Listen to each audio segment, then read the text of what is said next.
में कनुआ नाम का एक मिस्त्री रहता था। साल के बाकी समय तो उसके पास काम सही चलता था, लेकिन बारिश के आते ही उसका पूरा काम ठप पड़ जाता था, जिसके कारण उसकी पत्नी नक्को उससे बहुत नाराज होती थी। घर में खाने को कुछ भी नहीं है, कुछ लाओगे या भूखा मारने का इरादा है? अरे ये कैसे बोल रही हो तुम हैं? तुम्हारे तो मुंह से आग बरसती रहती है हर समय। जब पेट खाली होता है तो मुंह से आग ही बरसती है, फूल नहीं बरसते। अरे अब मैं क्या करूं हैं? जब बारिश शुरू होते ही मेरा काम बंद हो जाता है तो मैं क्या करूं बताओ? तो ऐसा काम ढूंढो ना जो 12 मास चले। घर से निकल जाओ और जब तक कोई काम ना मिले वापस ना आना। अरे ना करो, जाकर कोई काम ढूंढो और खाने के लिए कुछ लेकर आओ। अगर खाली हाथ वापस आए तो मैं तुम्हें खा जाऊंगी। कनुआ काम ढूंढने के लिए घर से निकल जाता है। वो भटकता रहता है पर उसे कहीं भी काम नहीं मिलता। तभी उसे एक आदमी दिखता है जो थका हारा कहीं से आ रहा होता है। अरे तुम क्या काम करते हो भैया? मैं तो लोगों के घरों में नौकर का काम करता हूँ। क्यों, क्या हुआ? नहीं कुछ नहीं हुआ। मुझे बस ये पूछना था कि ये अच्छा काम है ना? अगर तुम मेहनत करने वाले आदमी हो तो ये अच्छा काम है, और सबसे अच्छी बात तो ये है कि ये काम कभी बंद नहीं होता। यहाँ तक कि किसी के मरने पर भी काम बंद हो जाते हैं, लेकिन ये काम और उल्टा बढ़ जाता है। ये सब सुनकर कनुआ भी नौकर बनने की ठान लेता है। वो बिरजू और मुन्ना लाल के घर काम करने लगता है। धीरे धीरे वो अपनी मेहनत और ईमानदारी से सबका भरोसा जीत लेता है। कनुआ, तुम सचमुच बहुत मेहनती हो।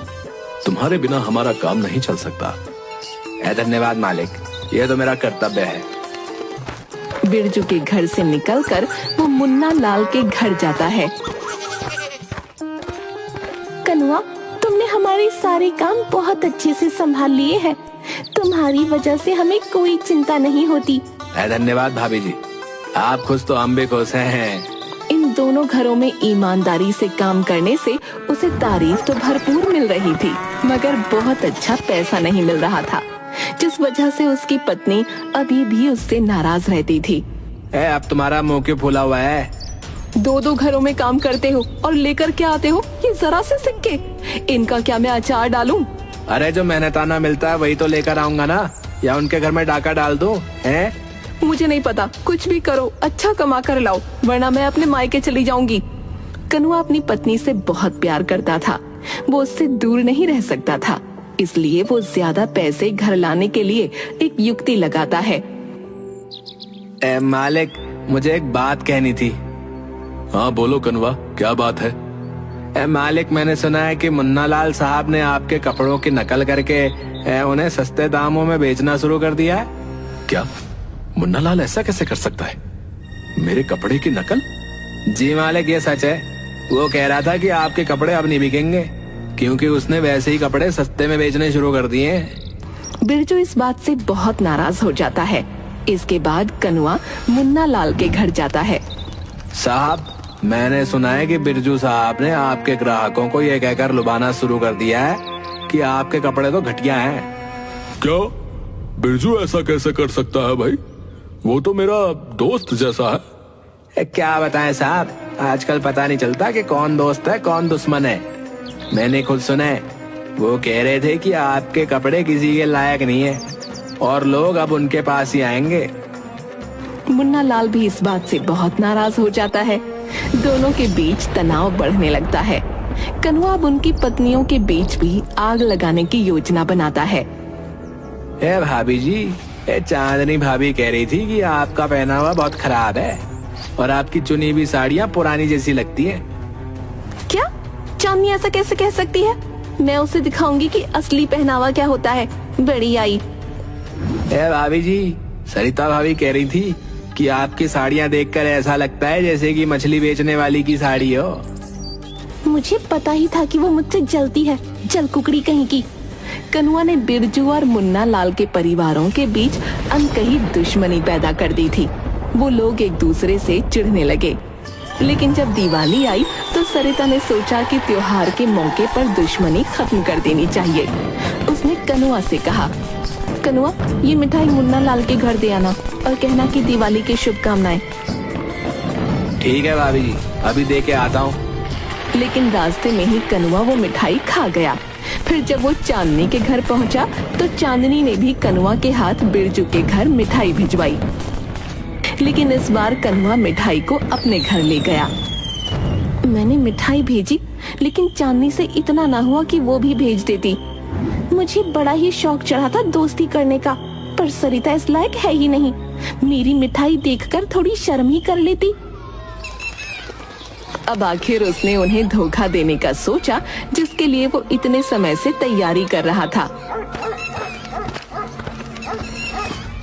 मालिक, मेरी पत्नी बहुत बीमार है, इलाज के लिए बहुत से पैसों की जरूरत है मालिक।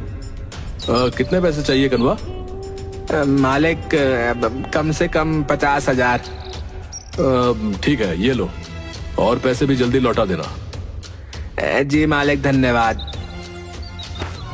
कनुआ पैसे लेकर गायब हो जाता है और काम पर वापस नहीं आता। नक्को वो पैसे देखकर बहुत खुश होती है, पर उधर बिरजू बहुत गुस्से में आ जाता है और तुरंत पंचायत बुलाने का फैसला करता है। सरपंच जी, कनुआ ने मेरी मदद का गलत फायदा उठाकर बहुत सारे पैसे ले लिए और अब वो काम छोड़कर भाग गया है। हमें इस धोखेबाज को सजा देनी होगी। अब हम कनुआ को बुलाकर उसका पक्ष भी सुनेंगे और फिर उचित निर्णय लेंगे। पंचायत में कनुआ को बुलाया जाता है।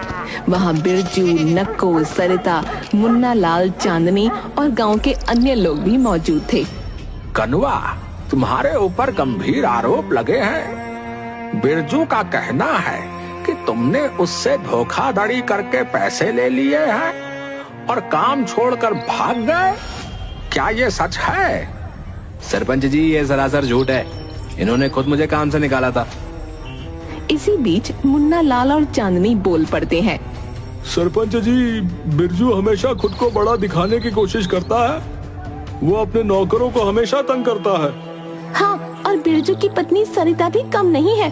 वो भी कनुआ को परेशान करती रहती थी, मैंने खुद देखा है। हाय झूठी कहीं की। झूठ नहीं, सच है ये। मुझे देखो, मैं तो बिल्कुल हट्टी कट्टी हूँ। ये लोग झूठी कहानी बना रहे हैं कि मैं बीमार हूँ।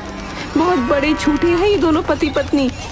उन तीनों की बात से कनुआ को सहानुभूति मिलने लगती है।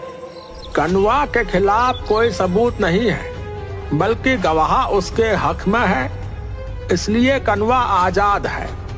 लेकिन सरपंच जी, उसने मेरे साथ धोखा किया है। देखो भाई, फैसला हो चुका है। कनुआ राहत की सांस लेता है और पंचायत से बच निकलता है। बिरजू के यहाँ काम छोड़कर उसने सरपंच के यहाँ काम करना शुरू कर दिया और वो सरपंच का बहुत चहीता बन गया। इस दौरान एक दिन चांदनी अपने गहनों की मरम्मत करवाने बाजार जा रही थी। कनुआ, मैं बाजार जा रही हूँ, गहनों की मरम्मत करवानी है, घर का ख्याल रखना। अरे आप क्यों तकलीफ कर रही हैं? मैं ही आपके गहनों की मरम्मत करवा लाऊंगा, आप मुझे दे दीजिए। ठीक है, तुम भरोसेमंद आदमी हो, ये लो, ध्यान रखना। चांदनी ने कनुआ को अपने गहने सौंप दिए, लेकिन कनुआ उन्हें लेकर गायब हो गया। चांदनी मुन्ना लाल के साथ उसके घर पहुंची तो कनुआ ने इससे साफ इनकार कर दिया। थक हार कर उन दोनों ने पंचायत में शिकायत दर्ज करवाई। कनुआ, तुम्हारे ऊपर गहने चुराने का आरोप है, क्या ये सच है?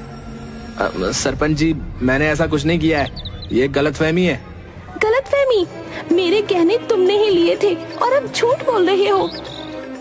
सरपंच जी, मुझे लगता है कि मुन्ना लाल और चांदनी ने कनुआ को फंसाने की साजिश रची है। हाँ, चांदनी हमेशा कनुआ से जलती रहती है। वो नहीं चाहती कि कनुआ हमारे घर में काम करे। अरे, इसने तुम्हारे साथ भी तो यही किया था। तुम तो इसकी सच्चाई जानती हो। तुमने हमारा साथ दिया था जो हम तुम्हारा साथ दें। कनुआ मेरे घर में भी काम करता है और मैं उसे जानता हूँ, वो ऐसा कभी नहीं कर सकता। कनुआ एक बार फिर से बच जाता है।